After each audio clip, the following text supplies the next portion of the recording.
She gets in the car and she is fussing and fuming because she thought the taxi cab took too long to get there, and she had been waiting so long, and so on and so forth, and yellow cab this and yellow cab that. And the driver says, "Ma'am, if you keep this up, I'll stop the cab and you can get out and you can get another cab to take you." Threatening to put her out, which she has a right to do. She's shut up. So he takes her home. She gets out of the car, grabs her things, goes inside, shuts the door. He drives off. Goes and gets another fare. He then gets a call on his radio from his dispatch center saying, the Roanoke City Police want to talk to you. Something about some lady's purse left in your car or something. He looks in his rearview mirror, and sure enough, there's some kind of vinyl bag sitting in the back seat of his car. Okay, he stops his car.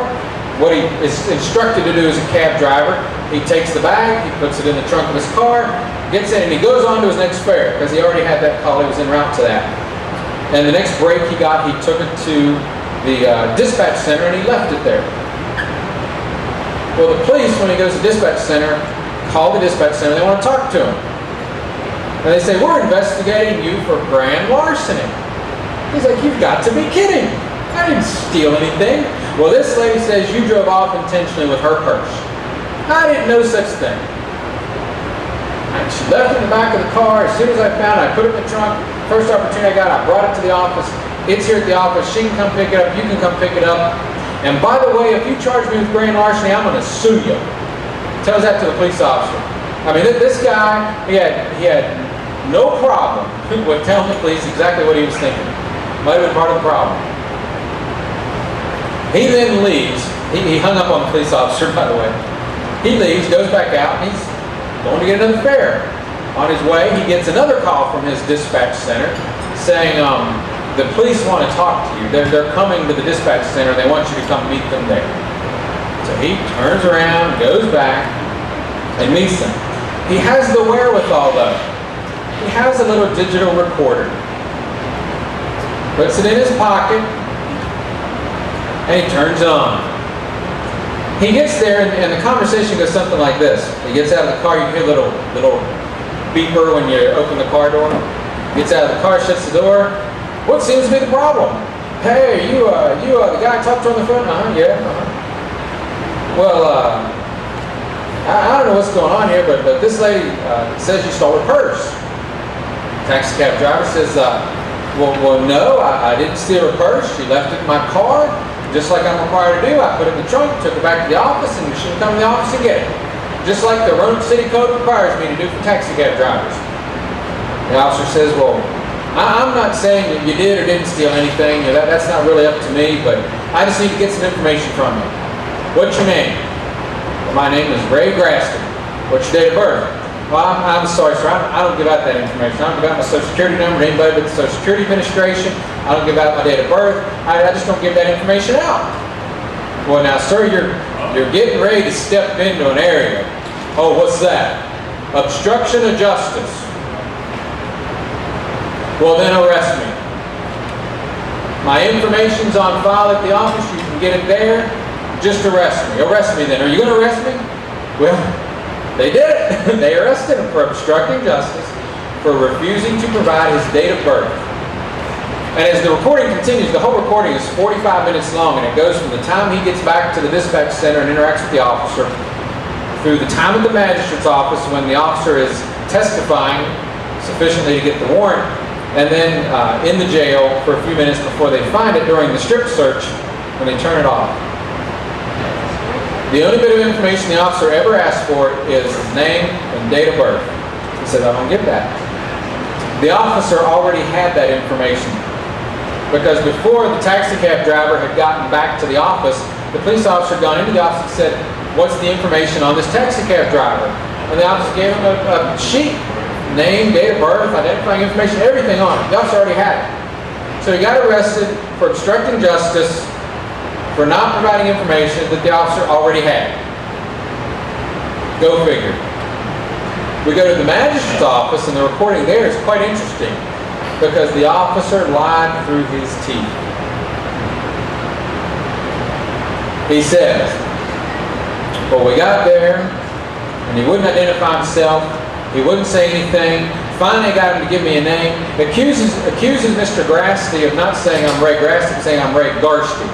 So kind of vaguely says he was giving me the wrong name to the magistrate.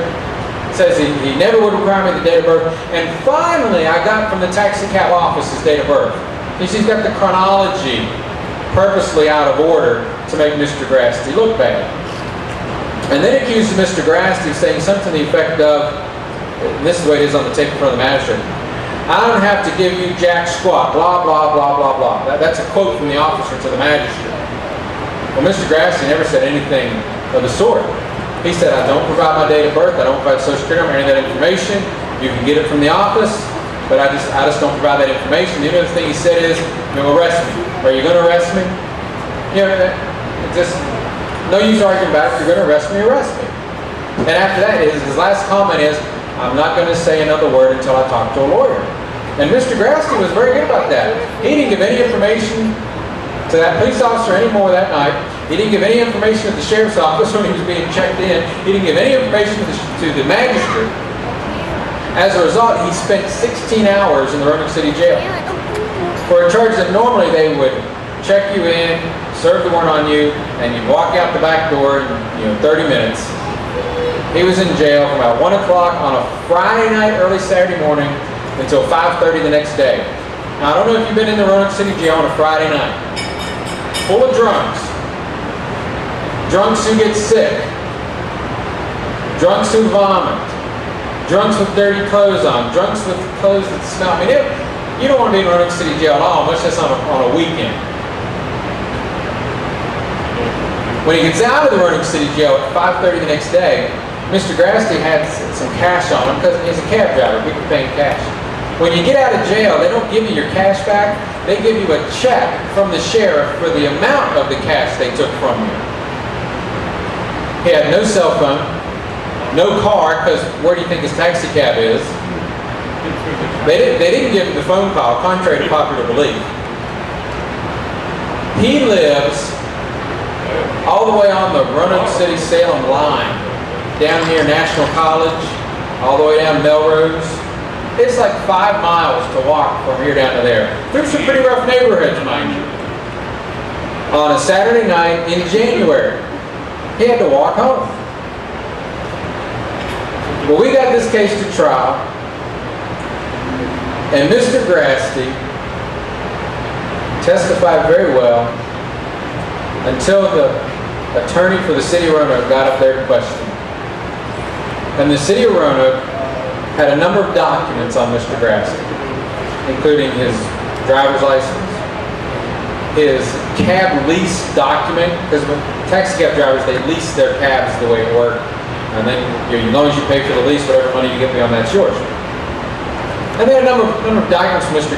Grasty, and it listed his address as the Roanoke Rescue Mission, 402 4th Street, as I recall.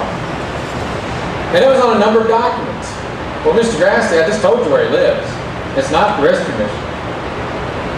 You see, Mr. Grasty is the type of guy, he doesn't trust the government. He hasn't trusted the government in probably about 25 or 30 years.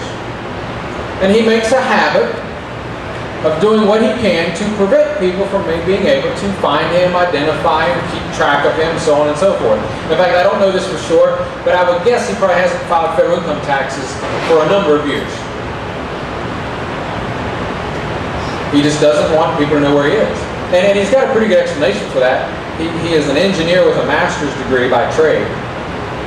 But he filed 2 key tam lawsuits against companies he worked for. Now, if you know what a key tam, it's a whistleblower. They were defense contractors or government contractors of some sort, breaking the law. He blew the whistle on them. He's had death threats, him, his wife. He says, you know what, I do everything I can to stay under the radar, what it comes down to. But now in front of a jury, and a civil jury in federal court is 7 people, in front of a jury of 7 people who probably aren't that familiar with the way society sometimes can treat you, it kind of made him out to be a little bit out there. You know what I mean? So we actually ended up settling that case in the middle of the trial. I can't tell you yet what the Roanoke City Council made, but I can tell you. Have you seen some things in the editorial page over the last 2 days about why the Roanoke City Council declared an emergency closed session on Monday afternoon? Did I see that? They declared an emergency session on Monday afternoon because they had to approve the settlement that they were going to pay us. There was an editorial saying that they're in the middle of the city council meeting and they get to break between business, and Mayor Bauer says, I need a motion for us to go into closed session. That's done. There's nothing about, what are we going to discuss, what's going on. They go into closed session, they come back out. And that's because a federal judge told the city attorney who's trying the case, you can get the city council approval on this settlement because we got a jury in the box, and if we don't have a settlement, this case is going on. And they approved it, and everything's worked out.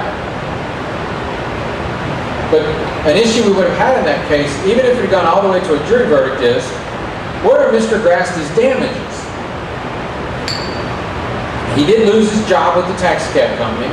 Now, arguably, it's not a job. He just leases a cab, but he doesn't work there anymore. They wouldn't let him lease a cab anymore, so he's lost that income over the last 3 years. What's it worth that you spent a night in jail? I don't know. What's it worth that you had to walk home 5 miles? It's not like you can say I got, $1 million in medical bills or anything like that. So we really wondered that we thought we would probably get a jury verdict out of it, but we weren't sure what a jury would give him. The jury might give him nominal damages, give him $1. And Mr. Grasty's been fighting this thing for 3 years. A lot of it on his own because he didn't hire us until late in the game. And for all that pain, suffering, frustration, humiliation, he gets $1. And that is not an uncommon thing in civil rights cases. Juries will say, well, yeah, your civil rights were violated, but you really didn't suffer anything.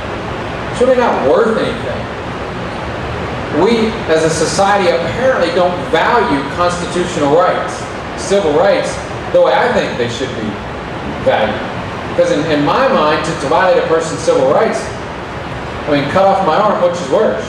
I don't know. They're both very serious in my mind. Some people may say to have your liberties taken from you is worse. What is it? Give me liberty or give me death? There are worse things than death, right? So civil rights lawsuits are very difficult. You talk about the erosion of the Fourth Amendment. I had a case a couple years ago where I thought that pretty much we've taken away the sanctity of a man's home. All for the sake of safety.